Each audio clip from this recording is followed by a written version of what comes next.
Salut à toutes et à tous et bienvenue pour cette 50e, et oui c'est le 50e épisode, est-ce que je peux dire déjà? Peut-être par rapport à la vitesse du temps qui passe, mais j'ai l'impression que ça fait limite plus longtemps que j'ai commencé ce podcast en termes de durée on va dire. Mais en tout cas très content d'atteindre ce milestone, c'est-à-dire que la motivation est toujours là et c'est grâce à vous notamment. Donc merci encore une fois pour le suivi, pour les interactions, etc., etc. Ça fait vraiment plaisir de pouvoir avoir des retours, de pouvoir voir qu'il y a de l'engagement derrière ce podcast qui est assez, on va dire, de niche, hein, on va pas se mentir. Et on va parler justement pour ce 50e épisode de la fin de la saison, parce que la saison s'est terminée avec le titre qui a été décerné. On va en reparler, on va parler également des awards, hein, un peu les voilà qui a été par exemple MOP lors de ces College World Series, les équipes all-américaines hein, qui sont sorties si je dis pas de bêtises. J'espère, hein, sinon ça va un peu réduire le nombre de sujets de ce podcast. Avant de commencer, comme d'habitude, hein, le petit instant promo, vous pouvez retrouver cet épisode et tous les précédents sur toute votre plateforme préférée hein, d'écoute, via le Smart Link notamment d'Ocha. Vous pouvez également retrouver ce podcast sur YouTube. Le Homera, vous m'en trouvez donc sur YouTube, Twitter, Instagram, TikTok, etc., etc. Et on va pouvoir y aller sans plus tarder. Allez, c'est parti.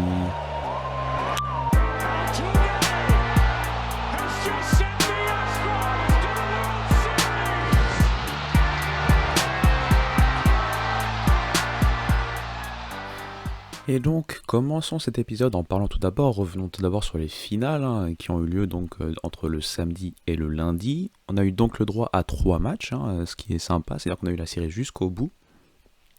Et on va aller un peu dans l'ordre chronologique des faits.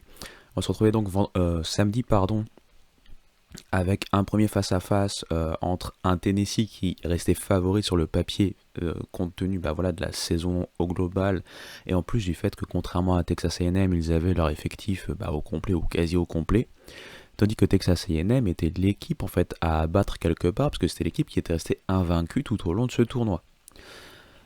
Et donc on a eu très rapidement en fait une prise d'initiative de Texas A&M via leur freshman superstar quelque part sur cette saison, Gavin Grahovac, puisqu'il va réussir en fait un home run hein, dès le premier at-bat au final de ces College World Series Finals, alors qu'il était derrière en termes de compte 0-2. Pourquoi je parle de ça? Parce que c'est vrai que moi je l'avais pas noté forcément quand j'ai regardé le match, mais ensuite en lisant et en écoutant un peu derrière baseball, c'est vrai que je me suis rendu compte de cette stat assez folle. Texas A&M a été très agressif sur des 0-2 count, c'est-à-dire quand ils étaient derrière, quand les batteurs se retrouvaient derrière à 0-2, on va dire, face aux pitchers. Les pitchers de Tennessee, pourtant quand même assez solides, hein, je le rappelle, ont eu beaucoup de mal en fait à retirer les joueurs de Texas A&M. Et l'autre chose bon, pour le coup ça je l'avais noté, ce sont les erreurs, puisque je me rappelle qu'il y a une erreur notamment de Billy Amick, je pense que c'était dans la 4e manche, qui amène directement à un run en fait pour Texas A&M. Le pitching staff de Texas A&M sur ce match-là n'a pas été incroyable, en tout cas sur ses 2 premiers pitchers, notamment Ryan Prager qui a été vraiment incroyable sur la saison. Il a eu beaucoup de mal, même s'il a limité l'équipe de Tennessee à 2 runs. Je pense qu'il a lancé pour à peu près 4 manches, il a quand même subi 8 coups sûrs. Donc c'est pas rien hein, pour l'ace de Texas A&M. Mais au final, il n'a laissé passer que 2 runs. De la même façon, je pense qu'il y a eu 2 ou 3 autres runs à un côté releveur jusqu'à ce que Evan Ashenbeck, hein, le releveur star, j'allais dire star parce que voilà, c'était sur 2 groupes où il y avait des stars un peu partout, s'est occupé quasiment du reste à lui tout seul, hein, sur un peu plus de 2 manches, il a retiré 8 batteurs, il n'a pas concédé de run, il a dû concéder peut-être un coup sûr, mais voilà, rien de dramatique. Et donc c'est comme ça qu'on a vu un Texas A&M prendre les devants grâce à un Game 1 gagné 9-5. L'autre chose que j'avais noté, enfin il y avait deux petites choses, c'est que, comme j'avais dit lors du précédent podcast, tout d'abord, en fait c'est toujours next man up, ça veut dire que en gros, Braden Montgomery, voilà, gros joueur, gros prospect, etc., c'est blessé. Caden Kent, dont son père n'est pas un inconnu d'ailleurs, hein. Caden Kent c'est le fils de Jeff Kent, qui a notamment joué du côté des Astros, mais pas que. et qui a été d'ailleurs, je pense, All-Star. Hein. Enfin, je veux dire, c'est pas n'importe quel joueur non plus, quoi. C'est pas juste un joueur qui a fait de la MLB, c'est un joueur qui, certes, dans une ère où les home runs et les performances étaient légion via certaines substances, notamment, mais en tout cas, qui avait mis son nom quand même parmi les joueurs, en tout cas au niveau offensif, influents. Donc, son fils, Caden Kent, a pris le relais de Brian Montgomery de fort belle manière, et ça s'est encore retrouvé sur ce premier match où il a été aussi décisif. Tout comme des Aiden Scott, des Caden Sorrell, je me rappelle bien, j'ai toujours un peu de mal avec les noms, vous me connaissez, Ali Camario également. Donc tous les joueurs ont réussi à se mettre au diapason, et avec un lead de 7-2 assez solide jusqu'à quasiment la fin, Texas A&M n'a pas été trop dérangé pour finalement gagner 9-5. On retrouvait donc le lendemain un Tennessee dos au mur, avec un Drew Beam qui allait starter face à, je pense que c'était Lampkin du côté de Texas A&M. Et ça s'est pas très bien passé pour le lanceur de Texas A&M pour le coup, puisqu'il se retrouvait... Ah non, peut-être Lampkin, c'était le troisième match face à Zekrist.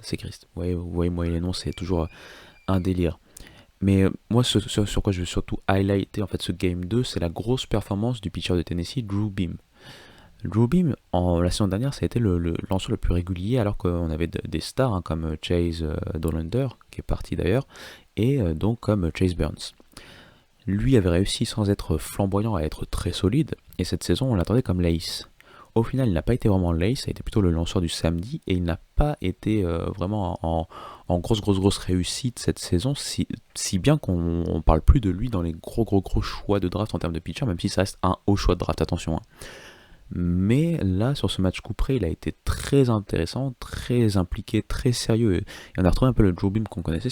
C'est jamais, c'est pas le joueur qui va vous retirer sur une balle rapide incroyable, etc. Mais c'est par contre un joueur qui sait gérer quand est-ce qu'il faut setup et après quand est-ce qu'on va recevoir le payoff. C'est-à-dire à quel moment peut-être lancer et challenger un peu sur les balles rapides, mais assez loin du milieu de zone par exemple, pour pas prendre trop de risques. Et ensuite tenter des balles off-speed qui ne vont même pas terminer dans la zone, mais qui sont très pièges quand on s'attend par exemple à continuer sur la balle rapide. Voilà, juste pour vous donner des exemples. Celui qu'on a retrouvé, qu'on avait eu du mal à retrouver sur le game 1, c'est Christian Moore. Christian Moore sur le game 1, il a été retiré, je pense, les 5 fois où il est entré en jeu, alors que je pense que vous entendez un enfant pleurer. Bon, maintenant je pense que vous êtes habitués, mais encore une fois, aucun enfant n'a été maltraité durant cet enregistrement. Mais donc voilà, Christian Moore devait quelque part une revanche à son équipe, puisque c'est un peu le moteur de l'offense, tout simplement de Tennessee. Et voilà, il a réussi à se lancer, il a été très bon, très impactant. Dès le début, il a donné le là en fait offensivement. Et là, on a retrouvé un Tennessee beaucoup plus à même de gêner l'équipe de Texas A&M, même si ça n'a pas été une orgie offensive pour le coup, puisqu'au final, on s'est retrouvé à 4-1 victoire du Tennessee, mais ça a été quand même assez serré. La différence, au-delà de Christian Moore qui a retrouvé sa batte, et on va le voir le plus sur le Game 3 d'ailleurs, c'est aussi la défense qui s'est un peu récupérée. Surtout la défense extérieure de Tennessee a été, je pense quand même au niveau des stats ça se vérifie, mais a été vraiment incroyable. C'est ce qui a permis notamment de sauver des potentiels extra base hits face à Texas A&M. Et j'ai l'impression que c'est justement ces actions défensives enfin retrouvées de côté de Tennessee qui a lancé en fait Tennessee vers un doublé en termes de victoire, parce que voilà, j'arrête le suspense, le Game 3 va être également remporté par Tennessee 6-5, et si le score paraît serré, c'est surtout grâce à un retour un peu presque de nulle part entre guillemets de la part de Texas A&M, puisque Tennessee a encore une fois réussi à prendre les devants assez rapidement sur ce Game 3. Et voilà, la défense du Game 2 a vraiment lancé l'offense. Je pense par exemple à Dylan Drayling qui avait notamment réussi, est-ce que c'était un two-run home run à un moment? Ouais, je pense que c'était ça. On a retrouvé Hensley, je pense que c'est Hunter Hensley, j'oublie toujours son prénom, mais son nom c'est Hensley, qui a réussi une action spectaculaire pour atteindre le marbre de base et inscrire un point. Je vous invite d'ailleurs, si ça vous intéresse, à aller chercher des highlights sur le dernier match, et vous allez voir ce play incroyable, spectaculaire et très athlétique, on va dire. Et là, en fait, justement, je pense que c'était ce match-là où il y avait Lampkin, parce que justement, Lampkin a eu beaucoup de mal et il n'a pas duré au-delà de 3 manches, je dirais. Alors que face à lui, c'était Zekrist. En fait, j'en avais parlé lors du podcast précédent. C'est un peu le facteur X de ces College World Series pour Tennessee, puisque c'est un joueur atypique, hein, un joueur qui n'a quasiment pas de balles rapides, mais lanceur gaucher d'ailleurs, qui n'a pas de balles rapides, mais qui vous accroche justement par des balles off-speed, mais vraiment off-speed, hein, de 70 miles par heure, enfin des chiffres ou des nombres qu'on ne voit plus dans une ère où on euh, développe les lanceurs à justement avoir des balles rapides de plus en plus rapides, hein, essayer de top les 3 digits, donc avoir les 100 miles par heure, etc. etc. Bah lui en fait il se place dans l'opposé, beaucoup de contrôle, beaucoup de déception dans sa balle, et de déception, je pense que là j'ai anglicisé, enfin bref vous avez compris, il arrive à avoir en fait les joueurs off-speed, mais là en fait deception en anglais, mais c'est pas déception comme le déception en français. Encore une fois, je pense que vous m'avez compris, c'est très difficile. Mais bon, voilà, bravo à Sechrist pour avoir encore fait une grosse partie. Il a vraiment tenu Texas A&M dans les clous, hein, ce qui a permis à Tennessee vraiment d'être à l'aise offensivement et de prendre un lead et d'avoir un avantage assez confortable. Et ils en ont eu besoin, parce qu'encore une fois, on a eu un retour de Texas A&M très bagarreur, hein, et qui malgré quelques at-bats ou plate appearances un peu dommageables en début de ce troisième match, ça s'est bien rattrapé sur la fin. Ça a été trop juste. Tennessee a donc remporté ces College World Series. Ce sont les premiers College World Series gagnés par Tennessee dans leur histoire, hein, tout simplement. Et ça conclut en fait un peu cette narrative depuis l'arrivée de Tony Vitello, hein, pour cette décennie 2020, ce début de décennie 2020, où Tennessee est devenu une place forte, hein, notamment saison régulière du college baseball, notamment en SEC. On se rappelle tous de la saison de 2022. Hein. En 2022, ils finissent en SEC, notamment avec un record de 25 victoires, 5 défaites seulement. Et je pense que même au global, ils ont perdu que 2 autres matchs en hors conférence. Donc c'était vraiment l'ogre, l'épouvantail, et ils sont fait éliminer. Je pense que 2022, ça va être par Notre-Dame. Je pense que c'est Notre-Dame qui était d'ailleurs très solide à cette époque-là, qui les avait éliminés en Super Regionals. Donc il y avait comme un goût d'inachevé, puisque la saison dernière et en 2021, ils avaient réussi à atteindre les College World Series, mais c'était fait éliminer très rapidement. 2-0, je pense, voilà, c'était fait éliminer dès le début, hein, 2-0 en 2021 et 2-1 la saison dernière, si je dis pas de bêtises. Mais donc voilà, on a retrouvé un Tennessee tout en haut. C'est pas immérité en soi, c'est logique aussi quand on voit les forces en présence. On a vu une montée en puissance de certains joueurs sur leur span de 3 ans. Je pense à Christian Moore qui n'était même pas forcément titulaire en freshman, et qui rappelle, hein, je sais que c'est assez décousu, hein, ma façon de parler, parce que je viens droite, gauche, centre, en arrière, en avant, mais c'est parce qu'à chaque fois je me rappelle de quelque chose que je voulais dire. Mais ça rappelle en fait comment se déroule le collège, enfin les disciplines sportives en termes de collège.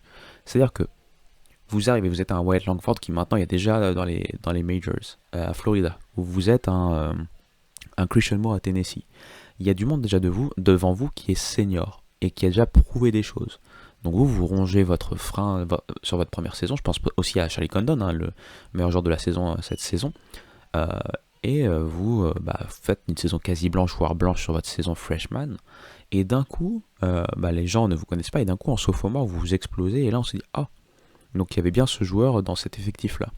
Et c'est un peu voilà, le principe même du sport universitaire, puisque on a des joueurs seniors qui vont devoir aussi laisser la place après à des joueurs plus juniors, et c'est une fois que ces gens-là sont partis, surtout ce sont des pierres angulaires de l'équipe, que vous allez avoir vraiment votre chance. Et donc Christian Moore, c'est un peu ce cas-là, mais du côté de Texas A&M, ça me fait penser beaucoup à justement Caden Kent, dont j'ai parlé juste auparavant, qui a remplacé donc Braden Montgomery, et qui a prouvé que voilà, Texas A&M avait des joueurs, hein, du vivier, hein, même si on va revenir un peu plus tard sur Texas A&M, puisque des choses graves se sont passées entre guillemets. Mais donc voilà, Christian Moore est un peu le symbole de ce développement de Tony Vitello et du recrutement un peu de ses adjoints et compagnie depuis quelques saisons pour amasser du talent, que ce soit des freshmen depuis le lycée ou que ce soit via le portail des transferts, parce que je rappelle que Billy Amick par exemple vient du Clemson de la saison dernière. Donc voilou. Tennessee mérite son titre, même si, encore une fois, Texas A&M ça aurait pas été déconnant ou volé du tout, hein, mais alors du tout s'il gagnait le titre. Pour moi, les deux équipes méritaient, mais bon, il n'y a qu'un seul vainqueur, donc forcément l'équipe qui gagne va être celle qui mérite, entre guillemets, si ça fait sens, mais Texas A&M, voilà, chapeau bas, puisque c'est vrai qu'on a vanté depuis quelques saisons l'arrivée de Schlossnagel, cette offense, hein, du côté de Texas A&M qu'il a très vite réussi à développer, c'est un peu sur ces principes qu'il avait mis en place du côté de TCU. Par contre, là où on avait un peu plus de mal, c'était sur le pitching staff.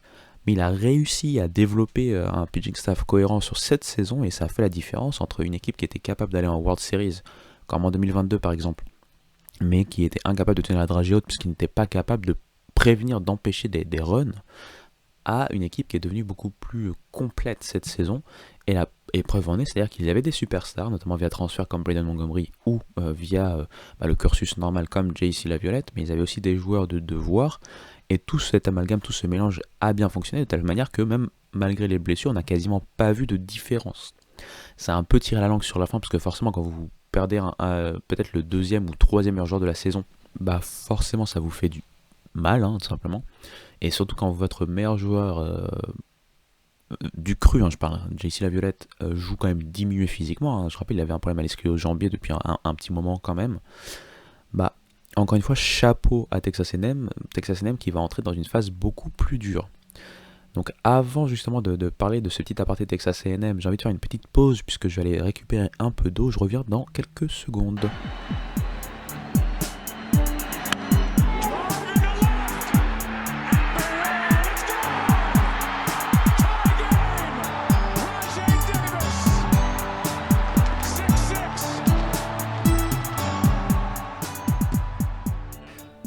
Me voici donc de retour et parlons maintenant du cas Texas A&M et voilà quelque chose qui s'est passé qui est assez compliqué.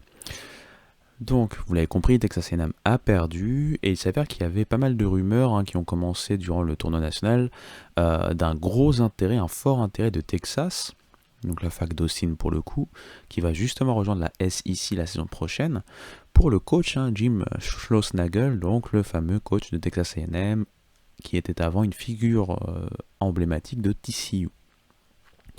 Ce dernier avait déjà été connu pour une communication assez délicate quand il a quitté justement TCU pour Texas A&M. Et là, on s'est retrouvé avec notamment juste après, si je ne pas de bêtises, juste après le dernier match des College World Series, des questions de certains reporters, notamment vis-à-vis de cet intérêt de Texas et de ce qu'il de s'il avait accepté ou non, puisque ça devenait quelque part une sorte de secret de polichinelle. Donc lui a renvoyé un peu la question en expliquant que c'était assez bas comme question après un tel événement pour Texas A&M de la poser, mais il n'a pas vraiment démenti, il a fait une sorte de démenti sans vraiment démentir. On s'est ensuite retrouvé face à une news qui est arrivée, donc pour moi c'est le lendemain à peine, enfin quelques heures à peine au final quand on y pense bien, la fin des College World Series, qui ont expliqué que justement coach Schlossnagle quittait donc Texas A&M pour signer du côté de Texas. Au-delà de l'agitation est bien compréhensible, attention, des fans des A&M qui se sentent vraiment abandonnés, puisque c'est un coach qui avait il y a à peine 3 saisons. Auparavant, quand vous lui posez la question, il avait vraiment, après c'est des discours de façade, donc on connaît un peu ça dans d'autres sports, etc. Mais là, on avait cette impression qu'il s'inscrivait dans la durée avec Texas A&M. Pourquoi pas peut-être le dernier programme qu'il allait coacher sur un long stretch, un peu comme il a fait pour TCU, où il est resté quand même une bonne quinzaine d'années, peut-être quasiment 20 ans. Ça ne sera pas le cas, mais en plus de ça, il va chez un rival, non seulement un rival qui rejoint la SEC, mais un rival déjà de Texas A&M en général, Texas. Et surtout, le timing est vraiment très bizarre parce que c'est vraiment le lendemain de la défaite. Ça fait, il y a un mauvais goût dans la bouche derrière tout ça. Je regardais un peu s'il y avait des exemples parce que c'est vrai que je suis les sports universitaires en général, mais après, en dehors du collège baseball où je me suis décidé à vraiment me mettre à fond, je regarde pas trop les mouvements de coach ou les choses, les transferts de manière assidue et vraiment dans le détail, que ce soit en collège football ou en collège basket. Je suis surtout en mode amateur un peu ces deux sports, surtout le collège basket. Pour le coup, a priori, c'est des occurrences qu'on peut voir dans ces sports un peu plus majeurs, mais pour le collège baseball, c'est quasiment du jamais vu, ce qu'on vient de voir. Et surtout, ça a des conséquences assez désastreuses sur le coup. On pourra faire les comptes que à l'orée de la saison prochaine, quand Texas A&M va se remettre un peu de tout ça, va se réorienter, que ce soit en termes de coach, mais aussi en termes de joueurs, parce que là aussi on va y revenir. Mais c'est quelque chose d'assez compliqué, un peu sans précédent, et surtout ça pose pas mal de questions en termes de légitimité d'un coach vis-à-vis de l'histoire d'une fac, et par rapport aussi à tout ce qui est un peu finance, tout ce qui est un peu les choses un peu plus on va dire, mercantile, hein, l'aspect un peu plus mercantile de ce business qu'est le collège, enfin, qu'est le sport universitaire. Euh, je sais qu'encore une fois, il y a eu beaucoup de débats sur ces 2 derniers jours, hein, juste après donc cette fameuse finale, ces 2, 3 derniers jours. Mais surtout pour une équipe comme Texas A&M, qui n'est pas historiquement une grosse fac de college baseball. Hein. Attention, ils ont eu dans les années 80, je pense que c'est en 89, ils ont eu certainement la plus grosse équipe de Texas A&M possible, hein, même peut-être plus grosse en termes de nom que celle qui allait là en finale de College World Series. Mais c'est vrai que c'est pas une fac qui va souvent par exemple au College World Series, et on avait l'impression qu'enfin on avait une orientation très intéressante. Alors encore une fois, on va devoir attendre et voir comment va répondre Texas A&M de tout ça, mais on a vu que suite à ce départ de Jim Schlossnagle et notamment d'autres membres du staff, c'est les joueurs aussi qu'on a commencé à voir partir. Notamment le nom le plus connu de Texas A&M, vous l'avez en mille, c'est bien sûr JC Laviolette. JC Laviolette, c'est quand même le potentiel numéro 1 de la draft 2025. C'est un centerfield, on va dire outfielder en général, mais bon, un centerfield de haut vol, que ce soit défensivement ou offensivement. Surtout, c'est pas le seul joueur qui part. Hein. Déjà, c'est l'une des plus grosses stars pour la saison à venir. Comme j'ai dit, peut-être le prochain numéro 1 de la draft. Donc, c'était aussi une vitrine pour Texas A&M. Mais on voit aussi que Graovac s'est inscrit sur le portail des transferts. On voit que Caden Kent, dont j'ai parlé auparavant, est également sur le portail des transferts. Aiden Scott, c'est la même chose. Caden Sorrell, c'est la même chose. À ça, on peut imaginer aussi qu'il y a un aspect NIL, hein, la fameuse NIL, qui permet aussi à ces joueurs d'imaginer d'avoir des revenus. Et pour avoir ces revenus-là et pour pouvoir un peu augmenter, pourquoi pas ces revenus, ils peuvent faire jouer la concurrence avec des facs qui pourraient leur permettre d'augmenter leur image de marque, entre guillemets. Donc il y a beaucoup plus de choses qu'auparavant en termes de transfert qui entrent en compte, sachant la facilité maintenant pour pouvoir transférer sans rétribution, c'est-à-dire qu'il n'y a plus ces fameuses années de redshirt, par exemple. Il y a beaucoup de choses qui vont faciliter de plus en plus ce genre de mouvement et ce genre de, quelque part, de destruction et de construction d'effectifs. Texas A&M, attention, a bénéficié avec l'arrivée de Schlossnagle du portail des transferts. Il ne faut pas non plus l'oublier. Mais c'est vrai que là, si vous êtes fan de A&M, voir non seulement la très belle saison qui malheureusement se finit par une défaite, mais ensuite l'architecte de tout ça et ses assistants qui partent, puis ensuite les joueurs, hein, les gros joueurs qui partent également, maintenant on se demande qu'est-ce qui va advenir de Texas A&M dans une SEC toujours autant concurrentielle. Donc c'est le petit aparté que je voulais faire vis-à-vis de ça. On reviendra certainement sur ce genre d'histoire et puis un peu plus revenir un peu sur l'envers du décor quand on parle de portail des transferts, quand on parle de coach carousel, quand on parle aussi de tout l'argent que les coachs peuvent se faire, que ce soit beaucoup plus dans le football par exemple, mais en baseball il y a quand même des sommes de plus en plus importantes qui sont investies. On va essayer de reparler aussi de la NIL justement avec cette façon d'être rémunéré pour les athlètes, hein, les étudiants athlètes, et l'impact que ça a aussi sur cette cadence infernale que l'on voit de plus en plus en termes de transfert. Mais on va passer dans la dernière partie du podcast et on va parler de choses un peu plus douces, on va parler un peu de awards.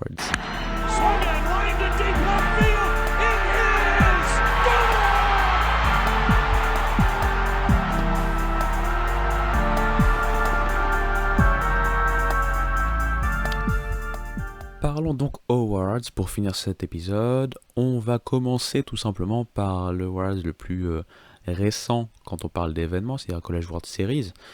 C'est le MOP, le Most Outstanding Player de ces College World Series, et ça revient à un joueur de Tennessee, hein, sans grosse surprise. Le joueur en soi, c'est Dylan Drayling, hein, l'outfielder de Tennessee, pardon, décidément. Faut savoir, dans ces World Series, il a réussi quand même à avoir 11 points produits.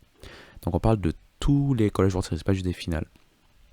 Il a notamment réussi à frapper 3 home runs dans les 3 derniers matchs, donc dans les matchs des finales, et il a terminé avec une moyenne à la batte de .542, ce qui est quand même assez énorme, hein, même si c'est un stretch assez court, hein, c'est quoi, il y a les 3 matchs des finales, ils ont fait peut-être, parce qu'ils ont pas perdu une fois, je pense, dans les World Series, donc, enfin, à part les finales, je parle dans les poules, ils ont donc joué 3 matchs et 3 en 6 matchs.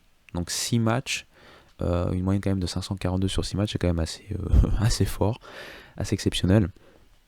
Donc voilà pour le MOP, comme ça on peut finir une fois pour toutes avec les College World Series et passer avec la saison au global. J'ai envie de parler du Dick Howser Trophy et du Golden Spikes.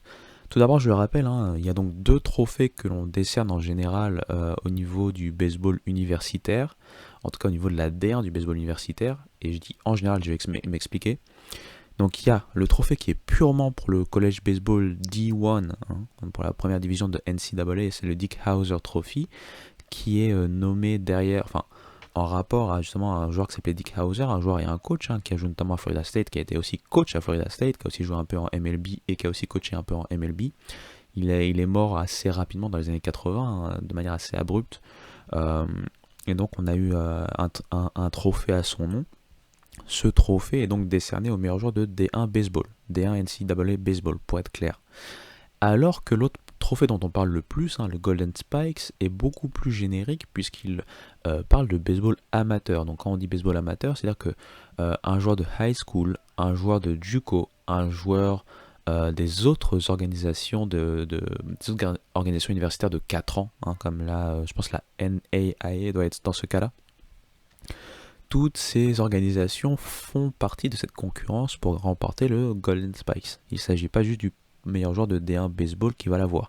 Mais bon, vous l'avez compris, en général, c'est quand même ce qu'il se passe. C'est quand même le meilleur joueur ou l'un des meilleurs joueurs de college baseball D1 qui va l'avoir. On a déjà vu des exemples où ça n'a pas été le cas. Par exemple, je pense à un exemple connu, c'est Bryce Harper. Bryce Harper, il sortait de... C'est 2010, il sortait de Southern Nevada. Donc je sais plus, c'était pas high school, ça devait être certainement un community college ou quelque chose comme ça, mais en tout cas c'était pas de la D1 baseball. On avait vu aussi un autre joueur dans les années 90 qui sortait du collège de Miami-Dade, à ne pas confondre avec de U, l'université de Miami.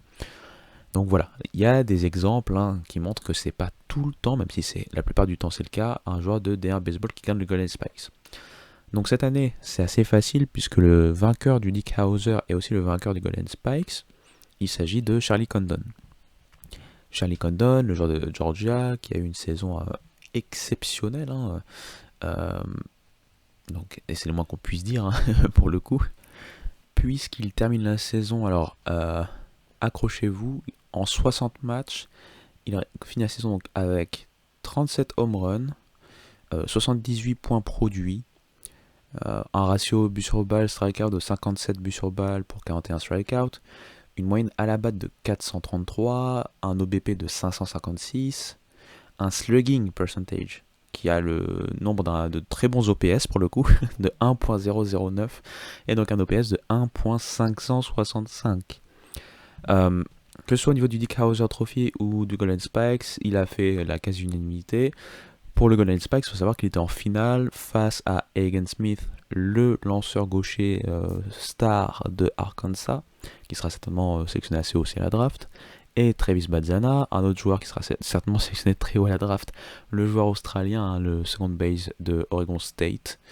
Et pour vous dire à quel point ça a été une saison exceptionnelle en termes de statistiques, alors qu'on parlait quand même d'une draft et qu'on parle d'une draft moins chargée en talent que la draft de la saison dernière, un joueur comme Caglione, qui est aussi attendu très haut à la draft, vous l'avez compris, le two-way player, un peu le monstre un peu de cette D1 baseball, n'était même pas dans les finalistes, alors qu'il finit encore une saison avec plus de 30 home runs. Et avec aussi un IRA quand même assez solide pour le coup. Je pense que la saison dernière c'était 4 et quelques, là cette saison c'est dans les 3 et quelques. Donc c'est pour vous dire que voilà. En haut en tout cas de ce qui se fait de mieux, ça a été encore une fois une très grosse saison. Quasiment rien à envier à la saison précédente. C'est plutôt après, en termes de profondeur, peut-être quand on parle d'une draft beaucoup moins chargée en talent que la saison dernière, mais pour moi, il y a quand même des gros talents à venir, en tout cas sur le potentiel, sur le papier, et on aura l'occasion d'en reparler assez rapidement. On peut finir un peu ces histoires de awards en parlant un peu des teams All-American. Moi, je vais vous donner celle de D1 Baseball, parce qu'encore une fois, c'est un peu la référence. Vous pouvez trouver des All-America Baseball Teams, que ce soit par Baseball America, par D1 Baseball, par Perfect Game peut-être. Enfin, je veux dire, il y a beaucoup de différentes All-America Teams, mais comme ils font office un peu de voix officielle, c'est eux que je vais citer. Donc n'hésitez pas si vous voulez vraiment en savoir plus sur les All-America Teams et avoir votre propre décortiquage, je sais c'est pas très français, mais voilà, votre propre façon de décortiquer un peu tout ça en regardant les différents classements des différents médias ou différentes organisations. N'hésitez pas à le faire de vous-même. Je vais vous donner celle de DR Baseball. Donc, la First Team, elle est composée en catcher de Walker Janek, qui sera certainement drafté d'ailleurs assez haut, le joueur de Sam Houston. Je peux vous donner enfin, pas toutes les stats, mais assez rapidement. C'est un joueur qui a terminé avec un OPS notamment de 1.193. Ensuite, en première base, on aura Blake Burke, hein, le junior qui est draftable hein, d'ailleurs.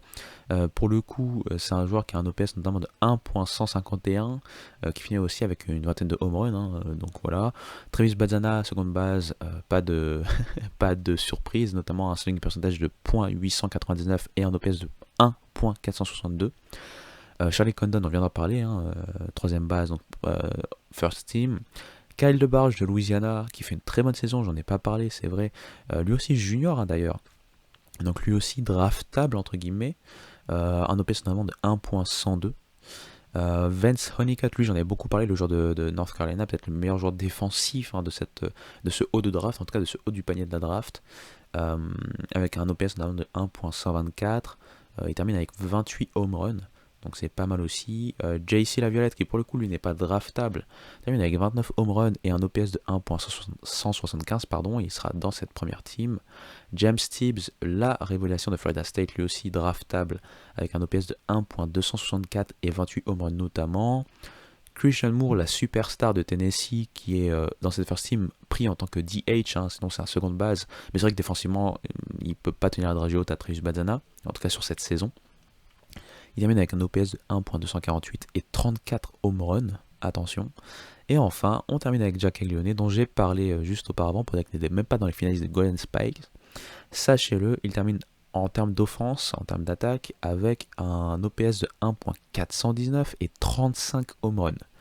Donc voilà, vous avez cette première team très très chargée. En termes de pitcher, je ne vais pas vous les faire tous, mais à noter hein, des joueurs notamment qui vont nous intéresser pour la draft.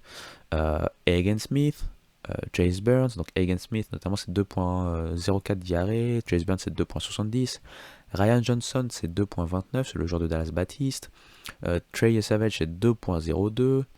On a aussi comment on appelle ça, des releveurs pardon, comme la star un peu de Texas A&M qui va certainement être prisé, hein, Evan Aschenbeck, hein, qu'on attendait peut-être pas en haut de la draft, mais qui peut voilà, faire son trou dans cette draft avec un IRA de 1.78.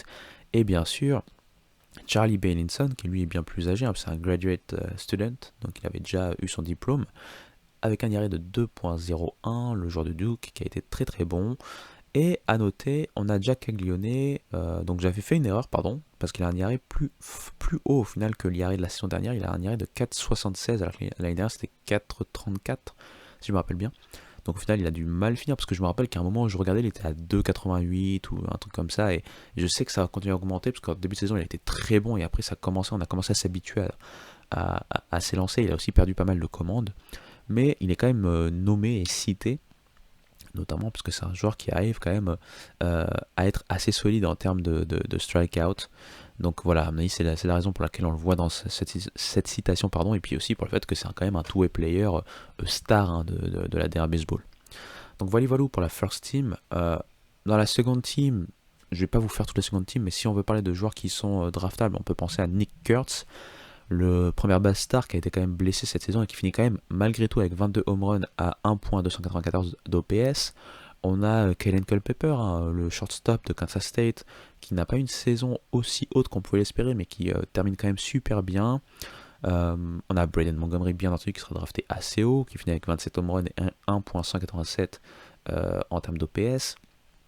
Et puis, qui d'autre on pourrait citer? Peut-être on peut regarder du côté des lanceurs. Oui, on a par exemple Luke Holman de LSU, qui est draftable, hein, qui termine avec 2.75 d'IRA.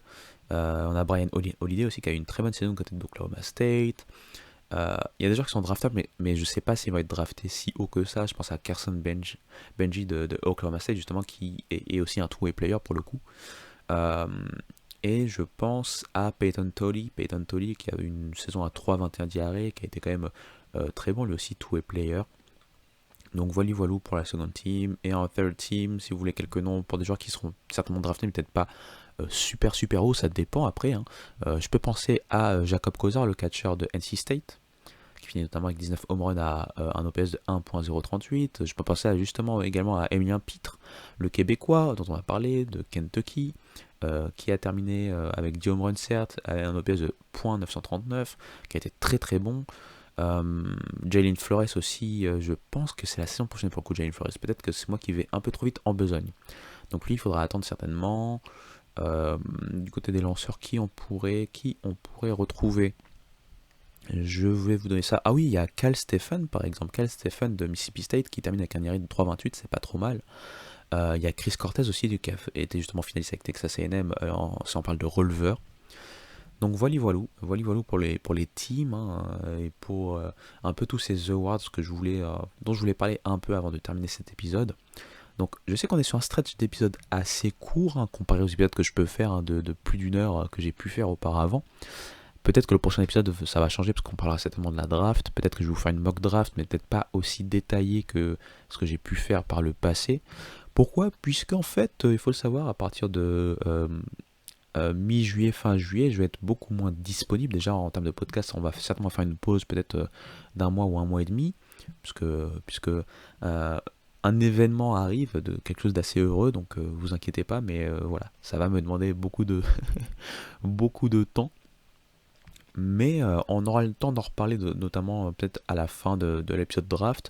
Je vais quand même concocter, même si c'est pas en termes de podcast, mais en termes de vidéos via YouTube, un peu de contenu pour vous tenir en haleine. Voilà. On va pas trop en reparler, on a fait une 35 minutes, c'est pas si mal que ça. J'espère que cet épisode vous aura plu, malgré la durée limitée hein, comparée aux autres durées, ou peut-être justement que ça va être un peu plus accessible pour beaucoup plus de gens. N'hésitez pas à me faire des retours comme d'habitude, j'apprécie énormément ce que vous faites d'ores et déjà, et j'espère tout simplement que ça va continuer à vous passionner. Et sur tous ces bons mots, je vous dis tout simplement à très bientôt. Allez, ciao. Pretty well hit to center field. And he is off the